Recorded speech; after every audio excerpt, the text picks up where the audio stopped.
मैं हूँ आपकी शीला तिवारी। मेरी साड़ी कैसी लग रही है? अच्छी लग रही है तो हमारा वीडियो देखना, लाइक करना, कमेंट करना, शेयर करना। सभी को राधे राधे, जय श्री कृष्ण। नाच गीत का जिते चुटकुला, सभी को राधे राधे।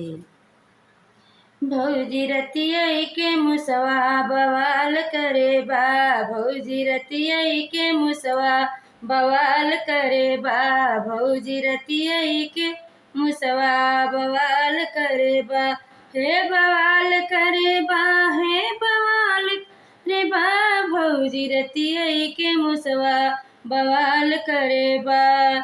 सास के काटैलो गरी ननद ससुर के काट धोतिया, सास के काटैलो गरी ससुर के काट धोतिया, ननद के काट ओढ़नी में छेड़ करे बा, भौजी रतिया के मुसवा बवाल करे बा, भौजी रतिया के मुसवा बवाल करे बा, भौजी रतिया के मुसवा बवाल करे बा, हे बवाल करे बा, हो बवाल करे बा, भौजी रतिया के मुसवा बवाल करे बा।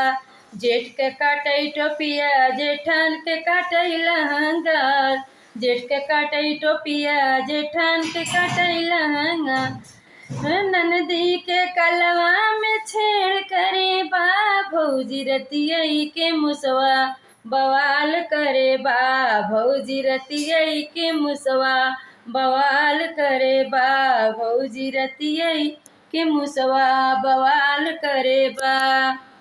अरे देवर के काटै पैंट, देवर के काटै शर्ट, देवरान के काटै ब्लाउज, देवर के काटै शर्ट, देवरान के काटै ब्लाउज, अरे ननद के चलिया में छेड़ करे बा, भौजी रतिया के मुसवा बवाल करे बा, भौजी रतिया के मुसवा बवाल करे बा, हे बवाल करे बा, हे बवाल करे बा, भौजी रतिया के मुसवा बवाल करे बा, भौजी रतिया के मुसवा बवाल करे बा।